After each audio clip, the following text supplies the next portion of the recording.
Welcome to ConvHERsations with Kristie, brought to you by Herverse, a community where women who lead, build, and grow come together. This is a space for real, unscripted conversations with bold leaders who are creating impact. No fluff, no filters, just honest insights to help you lead well and live fully.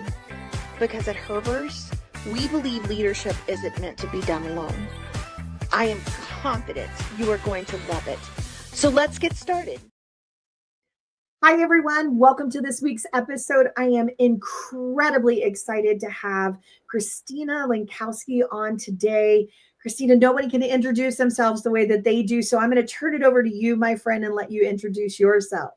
Thank you so much, Kristie. I am so excited to be here today in front of your audience. So my name is Christina Lenkowski, and I am a podcast publicist. So what that means is I help get our clients booked on podcasts that are full of their ideal audiences. I've been doing marketing and PR for over 20 years at this point, both in-house and for agencies. Went off on my own in around 2015 and then started this company in 2020. And I just absolutely love and believe that more voices, particularly those of women, should be out there on the airwaves. And I love making that happen. And that's what I get to do day in and day out. We've gotten our clients booked on 1,000 podcasts at this point and gotten them in millions of earbuds over the past couple of years. And I just absolutely love hearing those voices get raised even more. Oh, I love that, right? It's so important to have women's voices heard. Yes, yes, yes. But I want to dive in by asking you, why is it important for a woman or a man, but why is it important for us to be getting on podcasts and to be seen and to be heard? I think that the reason that podcast guesting is so important for so many business owners, men, women, whoever, alike, is we get really caught up in our own stuff. And so what I mean by that is our marketing is a bit of I always kind of look at it as like a bit of a pie, right? And there's owned, earned, and paid are the three kind of parts of marketing or different kinds of marketing that you can be doing. And a lot of people focus on 2 out of the 3. So there's paid marketing, which is, in a shock to no one, what you pay for, right? So ads, that might be an influencer campaign, right? Something where money is exchanged, okay?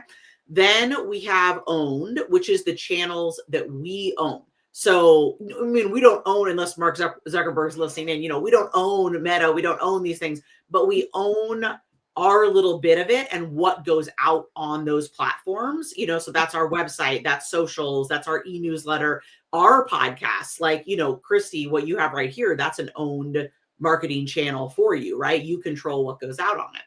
And then there's earned, and earned is where publicity comes into play. And that is where no money is exchanged. You are not paying to be a guest on a podcast. If people ask you to do that, you send them to me because I have some strong words for them. Okay. But that is not what earned media, earned marketing is. It is where there is a value exchange. You are getting in front of a new audience, and in exchange, you are bringing value, thought, insight, right, et cetera, to that audience. So this could be podcasts, but it could also be TV, radio, print, right? There's all kinds of different genres in there. And so what happens, or what I see a lot, especially in the online entrepreneurship world or online business owner world, is we get really caught on those owned and paid channels, right? Yeah. We like to have control. And I totally get that. I'm a business owner myself. I absolutely understand. But when you show up on someone else's channel and in front of new audiences, that is where, in my opinion, money gets made. A lot of people get stuck on just, posting to their social media channels, just sending out to their e-newsletters, et cetera. Those things are all great. Don't get me wrong. I do them too. But those are a lot of like building trust with people that already know you. We need to be regularly getting in front of new people. And guesting on podcasts is a great way to do that. I love that. And it's interesting to hear you talk about that, because I totally agree with you. I really do. Like getting out in front of new audience. Good, because I didn't want to have to leave. Okay. love it. Yes.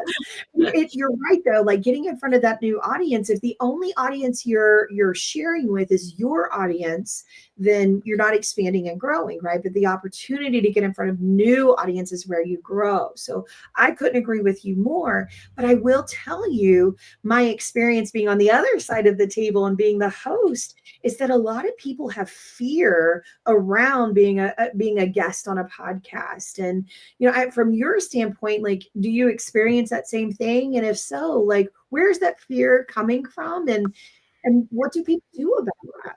Absolutely. I mean, I definitely have experienced fear in podcast guesting, and I think anybody has experienced fear in podcast guesting, especially the first times that they do it, right? Because it's nerve-wracking. You're going to be talking to someone about something you're an expert in, but you don't know how people are going to react to that, right? And that is nerve-wracking in itself. So that's a very real fear. But I think that there's a lot of things that we can say to ourselves to counterbalance that. One thing I said to Kristie before we dived in was like, podcast guesting is actually the perfect marketing form for introverts. A lot of my clients are introverts. And the reason that it works so well for them is because, and I say this because as a stone cold extrovert, like, I have a different perspective on things, but I know this from a lot of my introvert clients is they love guesting on podcasts because it is a one-on-one conversation. Yeah. Right now, this is just me and Kristie. There aren't other people listening in, there isn't whatever they might be, et cetera. But I don't know that. What I'm seeing is a one-on-one conversation that I get to go deep with somebody who's also interested in what it is that we're talking about, et cetera. Have a real, genuine conversation. Yeah. So I think once a lot of people realize that, particularly those that might be a little shy about like, look, I'm not looking to get in front of stage, I'm not looking to go on stages in front of 100 people. I'm not looking to go and be doing all these different things. They realize, oh, this is actually something that I can do very authentically and something that I really enjoy. I love having a one-on-one conversation with somebody. I love, doing these types of things. Now it's just going to happen to go out in front of their audience later on. Yeah. I think another thing that people stress about is they're going to mess up, right? They're going to say the wrong word. They're going to, if you're me, accidentally swear. I do that all the time, all the time. But what I think is important to note is like, so what? Okay. And what I mean by that is like 95% of the time you do a podcast interview, it's pre-recorded. Okay. So meaning if you just absolutely mess something up, right? Which again, I have done, I guarantee Kristie has done, we have all done at some point. It is very easy to say to the host, hey, I'm sorry. Can we stop that? And can you ask me this question again? Every host that I've ever been on is happy to do that. These hosts, and again, Kristie can attest to this as a host herself, but like, they're not out to get you. Okay. No. They are trying to put on the best show they possibly can for their audience as well. So like, never has there been a problem. The dog starts barking. My kid barges in. Like I said, I accidentally swear and that's not cool on their show. You know what I mean? Like these are all instances where I'm like, hey, I'm sorry. Can you just cut and can we take that one from the top and then I can answer it again? Right. Not a problem. All good. Kristie, I don't know if you want to dive in on that from a host perspective of, kind of taking the pressure off for guests as well. No, I love that. And I want to dive into both things that you said too, because I think you're right. I hadn't necessarily thought of it from that perspective of like being an introvert, like this is just a one-on-one conversation, but it really truly is. I mean, I've been on a guest on a countless podcast at this point, and you totally forget that there are other people that are going to listen to this. Yeah. And I'm just diving into this conversation and we're going back and forth. And, it really truly becomes about the two of you in this space, having just a conversation about, whatever the topic is. Whatever it is. Yeah. Mm-hmm. So for me, it's really, I totally agree with that. And I think it's important to find a topic that you're just comfortable talking about. That makes sense for you, where if you do mess up and say the wrong word, it's okay. Just keep Yeah. going. And Yeah. it's really truly not a big deal. I can't tell you how many times I've accidentally said a wrong word and went, what did I just say? I just blacked out. What did I just say? Exactly. Wait a minute, that Yeah. not the way I wanted it to. And it's really not. And listen, whether that host re-records it or cuts that out or or you just keep going and it Yep. all ends up turning out just fine. But I love that you talked about the perfectionism piece of it too, right? Because I think sometimes, especially as women, we do want to be seen in a way that is, very professional, and it's I am on point, and and I answered the correct question, quote unquote, correctly, and Yeah. we want to be seen that way. But here's the thing that I have seen the most is that's great, but what people really truly want is to see real, right? They want to be real people, real voices, real women stepping up to the mic, and real people make mistakes. We Yep. stumble over a word, or we you can sometimes see us like having thoughts and kind of going through that, and that's what's attractive to people. So Mhm.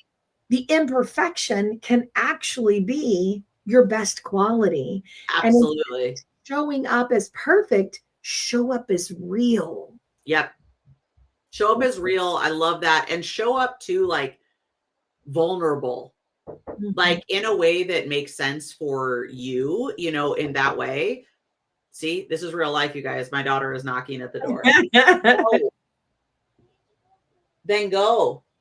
Okay. I See, love this is real life, you guys. Real life, you guys. This is and we are how not going to cut that. I we're all want dealing with it right now, But the point of all that I just gave in real time is that, this is real life. And I love that you said that. This is the vulnerability when our clients get vulnerable. And I don't mean you need to be telling your deepest, darkest secrets like when you're on podcast, but when you get real, when you get authentic, when you get vulnerable about the things that are in your life, that is what people remember, right? Yes. That is what people really, really resonate with. They're like, this is someone that gets me. This is someone that understands what I'm dealing with in my life as well. So don't be afraid of that. Don't be shy about that. Like that is the stuff that really makes you what people are going to relate to. Yeah, I couldn't agree more. And I really like it really is the vulnerable and the authentic piece, right? When we try to show up perfect is when it doesn't feel authentic and it's like, wow, that was just like a TV character or a movie character Yes. that showed up. And you don't relate to that whatsoever. But when Yeah. real shows up, it's like, oh, she's human, like, and Yes. you really can see the human side of a person, and that's relatable. That's what does resonate, and that's where authenticity really does show up. Absolutely. Yeah. Absolutely. I love that. And it's just so true. Who wants to like hang out with someone further who just seems like a robot? Right. Right. That's Yeah. not what we're really looking for. For some reason, this popped into my head, this example, but like, did you ever watch Sex in the City? Like Yeah. back in the day? Okay. So remember when Charlotte gets married to Trey and she has like the perfect wedding, but then it's like a disaster of a marriage. And then she gets married to Harry later, and it's like everything that could go wrong in the wedding goes wrong. But then it's like a very, very happy, healthy marriage that they have, right? Like I don't know why I've literally never used this as an example before. Maybe it's because we have these like fun pink couches here. It's just like, I'm just like thinking very city-like, but I think that's just like an example of what people are going, like what you think they want versus what they really want.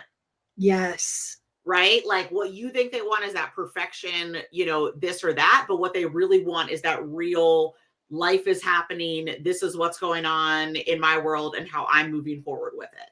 Yes. And the beauty of what you just said is as we're talking about this, Christina, I'm thinking about not just in podcasts, but in leadership too, right? Mhm. You know, as we're leading these companies Yes. and we're developing team leaders and all of these things, they want that too in that Mhm. environment, not just on Such a podcasts. good point. Right? You know, as a leader, I would definitely very much so prefer someone who is showing up authentic and sharing, you know, what, you know, what's going on in their life, you know, what is hard for them and not having to be that perfect person all the time. Mhm. I've said this a few times on the podcast and in different conversations. As women, that is what we've been accustomed to, and it's been kind of in our face though from a very early, like young age. It's Mhm. images of perfection, right? Mhm. We grow up, we start with princesses and they're all perfect, Yes. and then we change into, you know, school life, and we have to have straight A's and we have to be the perfect student. You know, as we graduate and we start, you know, developing our own like home life and family life, we have to have the perfect home with the picket fence, and the Right. has to be perfectly clean. And my friend, all of those images of what you're getting, there's a whole lot that's happening behind the scenes. That Yes. is imperfect. Like it is not Yes. perfect whatsoever. I oftentimes think of like a magazine picture, right? Yeah. And I guarantee you, whatever's behind that camera does not look like what is in front Yeah. of It's so true. So true. it. Whenever we have, like, I had a friend come over the other week, you know, to my house, and like just for we were hanging out, you know, having a glass of wine on the back patio, whatever. And she came in, and like she doesn't have any children or anything, but she came in and I was just like, sorry, we live here. Like, I mean, there's just stuff everywhere. You know what I mean? Yeah, Because at a certain point, and she just laughed. She's like, oh girl, it's like totally fine. You know what I mean? yeah, And I just say this to like highlight what you're saying so much of like that's not real life, no, right? And the authenticity is what also will put people off their guard, yeah, right? They're very, like, they realize they also don't have to be in this perfect place to be showing up there. yeah. Like they can just be showing up real. You know what I mean? Like if my buddies are coming over, I don't feel the need to like clean this whole house top to bottom. You know what I mean? Like Yeah. that's not really me. That's not the authentic thing. I mean, my parents are coming, that's a little different, but you know what I'm saying? Like, you know, in these instances. And I think that that's an important thing for women to kind of know too, is like, we shouldn't expect that of other women. And that's not necessarily what other women or other individuals are looking for us to all the time as well. Yeah. I love that you said that about the home and inviting your friends over, because I went into a friend's home and it said, sorry, the house is dirty. We live here. And I Yeah, was I love that. I like saw it on a sign once too, and I totally stole that. It's just like, yeah, we live here. I don't really know what to tell you. You know, like but this is it's the real life. most real thing, Yeah, right? Like, I yeah, mean, we have kids that are running around the yep, house to arrive at my home and to expect things to be like perfect yeah, when you have young kids in the house, that's just not reality. yeah. But also on the other side, like I'm just thinking, what freedom are you giving that person, the permission that Exactly. you're giving to that person on the other side, that they don't have to be perfect too. That That's is, I so love beautiful. that you said that because that's actually part of the reason why I think I've become so comfortable with that in my life, like too, is because I want them to feel like, hey, if you ever invite me over to your house, it's fine if it's not Yeah. perfect. You know what I mean? Like it's you've got kids, or even if you don't, but you're busy and you're working and you're doing all these things, right? Like you also don't need to feel like, oh, I don't want to invite Christina over because it's going to take me an hour to clean. No, Mhm. Yeah. no, you know, like it's fine. Like we're good. You know what I mean? Is everyone in your house alive? Like we're like that's kind of the bottom of, you know, the baseline that I'm working off of, you know, most of the time. Yeah. Is it a healthy house? Right? Yes. Like, Are you a healthy, happy house? Okay, then we're good. You know, like nothing else other than that is needed. I love that. That is such a fun way to have this conversation too, because I think it's important on podcasts or in real life, in leadership and business, you know, is to show up as real people, and the Mhm. freedom and the permission we give that person on the other side to Right. now show up as their authentic and true self. Mhm. Mhm. And to really expect that, to give that and to receive that. Because I don't expect any of my team members on, that are part of what we're doing to be perfect. No. We all make mistakes. Yeah. The most important thing though is that we learn from our mistakes, right? Mm-hmm. We have open conversations around, what happened and how can we make it better in the future. But absolutely, expecting, and here's a big thing for me, Christina, as we were talking, that just came to me. When you expect perfection like that, you are setting people up to fail. Absolutely. No right? one's ever going to live up to it. Yeah. Yeah.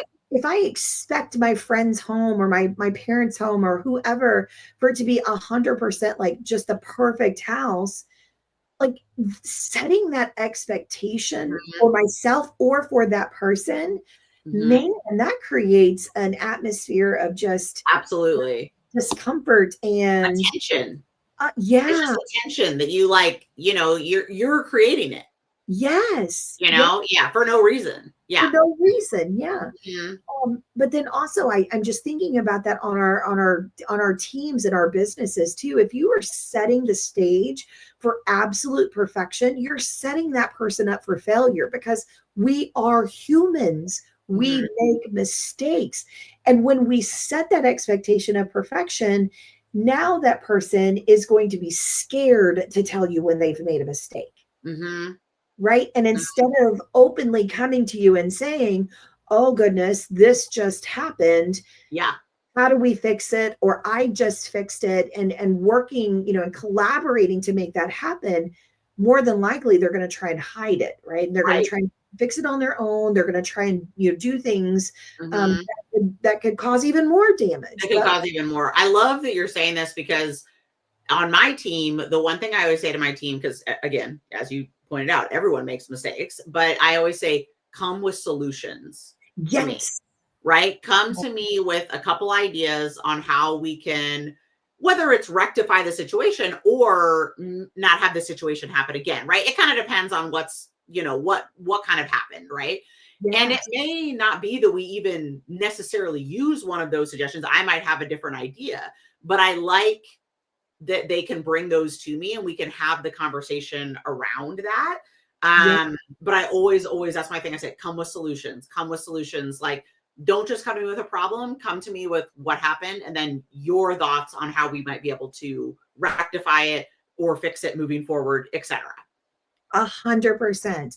I teach my clients that I coach an acronym. It's IBARP, right? Help me identify what is the issue. I need to know enough about what's going on. B is background. Tell me what I need to know. And listen, friends, what's the deal? Know what colors and the smells are and all, but give me enough detail that I know what's going on. What is your assessment? What have you already thought about all of this and how it happens? The R is recommendations, kind of your solutions, right? What are you recommending we do to solve this? And then P, priority. What is the priority on this? Are we prioritizing something that is very minimal, that is not really truly a concern, and we could have talked about this next week? Or is it like, no, the house is burning down and we actually absolutely have to address this today? So there's so many tools and things that we can use. Yeah. And it's opening up those conversations, right? Of being able to, present an issue and raise our hand and say, man, I am not a perfect person. And I need some help with this. And those things are fine. Yeah. It's absolutely fine to do that. And so I love that this conversation went in this direction. I know we kind of went until, but I love it.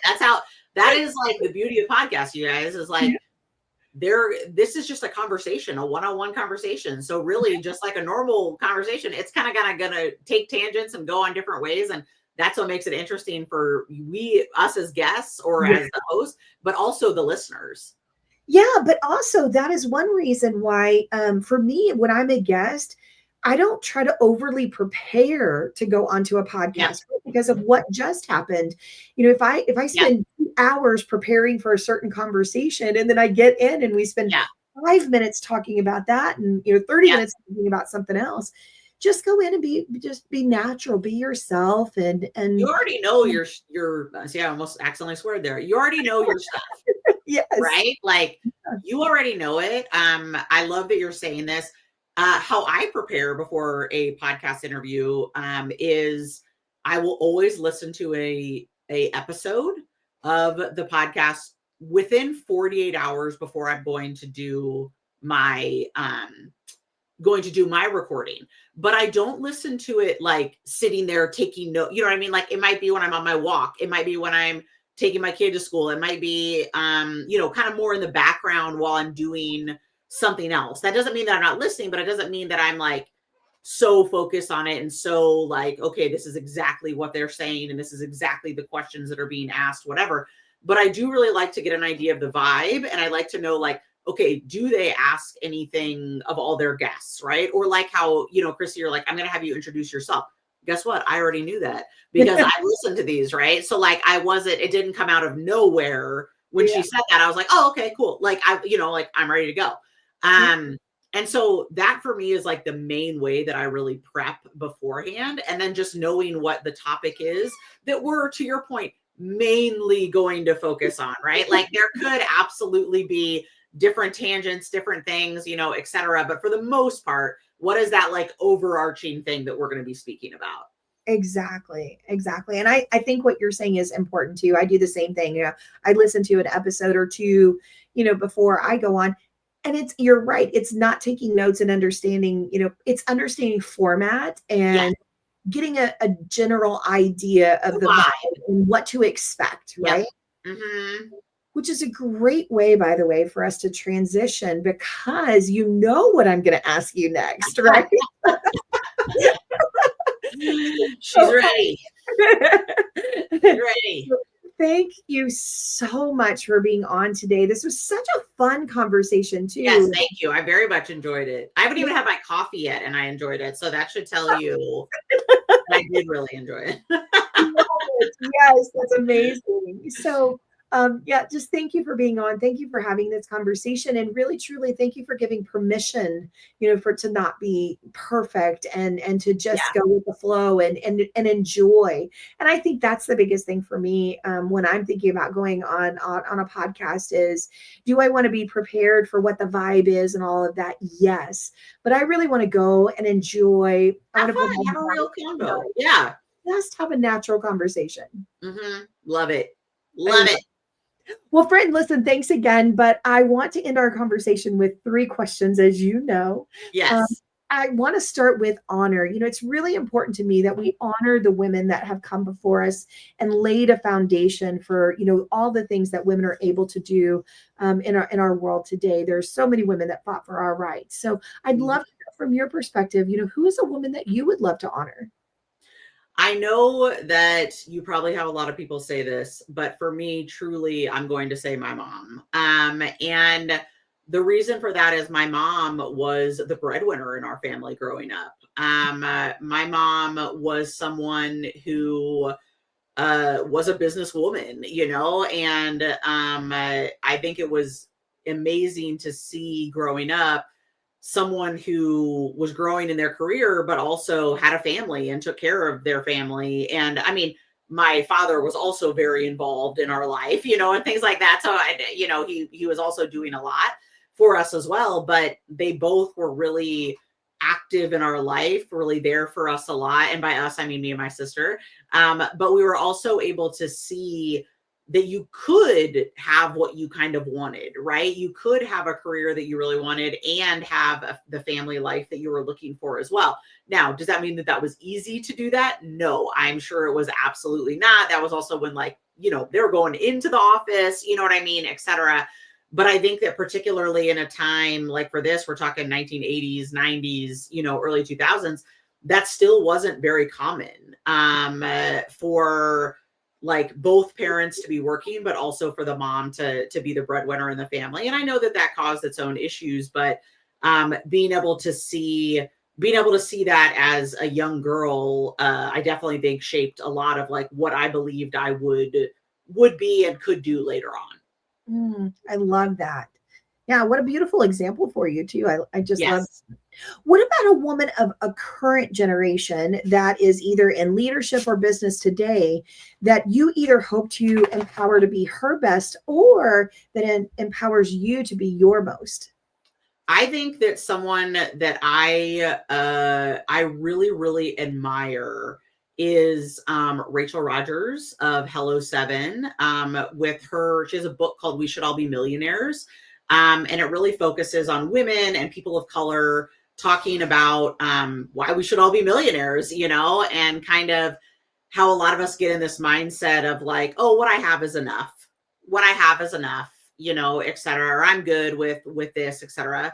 And her kind of, over the years has given me repeatedly kicks in the butt to be like, no, like more, than this. And not just money, but knowing that what the life that I want to actually lead. And also knowing that, yeah, we're not all millionaires so that we can have fancy boats and big houses and whatever, but so that I can give to the causes that mean to me, that I can change society in the way that I want to change it. And so I think for me, that was a really big mindset shift that, has inspired me over the past many years. I love, love, love that. That's amazing. And you're right. Charity is such a, giving back is such a huge part of and when most women have money, they give and they give their money differently than men. Yes. And the stats behind that and just kind of what that looks like. And so I just love kind of that knowledge and knowing that we can make it a big way to make a difference is to actually be able to put money behind it. Not saying that's the only way, but that is a very effective way to be able to make the change you're looking for. Oh, I love that. Absolutely love that. And then what about a woman of a future generation that you hope to inspire? I think I know the answer to this. Yeah, you probably know the answer to this, but I would definitely say the little one that came knocking during this. And really for me, I have a little bit of a different situation than most folks. I have a 10-year-old daughter, but she has special needs, autism, ADHD, developmental delays, etc. And so for me, when I am thinking about how to inspire her, what I'm really looking for is like, I want you to have a happy, healthy life, whatever that looks like, and potentially, know that you could have the freedom to potentially create and that you can create the life that you want. Right. I don't know what the future holds, like in regards to college or, these traditional routes that a lot of us took, growing up. I don't necessarily think that is the path, but whatever that path looks like, I want it to be, in a place where my daughter and others like her can feel supported and feel like they have choice and are happy and healthy in their relationships and the work that they put out in the world. What a beautiful way to conclude this conversation, because that is absolutely perfect. I love that. Whether it's, a child that does have special needs or, is not going to have a traditional route, or if you are just choosing not to have a traditional route, like right. the world is open to everyone, and you have such freedom now to truly own who you are and what you want to do. So thank you for bringing that to light and being part of that. Again, Christina, I knew this was going to be a fun conversation, and it absolutely turned out to be even more than I expected. So thank you for being on this week. And so tell, if anybody wants to get in touch with you, what's the best way to reach out to you? Yeah, absolutely. Well, first off, thank you, Kristie. I knew this was going to be great. I was excited this morning when I was getting ready. I just knew it was going to be a great convo, and I appreciate it. So thank you. And for people that want to get in touch with me, we have a really cool quiz at podcastpublicityquiz.com. And you actually get to it's in video with me. You can, if you're not watching this and you're just listening to it, you can put a face to the voice, etc. And it's a really great way to kind of determine if you're someone that wants to DIY this work. We have a training on that. Or if you're someone that maybe are like, yeah, I want to have your team take on doing this work for me or someone else, for a lot of people, they might be like, hey, this is something my visionary, that I work with could be really interested in doing. Then let's chat about that some more. You can also find me at Instagram at publicityxchristina with a CH, or over on LinkedIn. So any of those places, come say hi. I would love it. Love it. Again, thank you, friend. I appreciate you being here today. Everyone, I hope you enjoyed this episode. It was definitely very fun, and such a lot of insights came out of this one, and I'm excited about it. And I can't wait to see you again next week. Have a good one. Thank you so much for tuning into this episode of ConvHERsations with Kristie. I hope you're walking away with a few nuggets of inspiration, maybe a new perspective, or just a reminder that you're not alone in your leadership journey. If this episode resonated with you, share it with a friend, drop us a comment, or tag us with your favorite takeaway. And don't forget to subscribe so you never miss an episode. Until next time, keep showing up, keep leading with heart, and keep building the kind of life and leadership that feels true to you. I'll see you in the next ConvHERsation.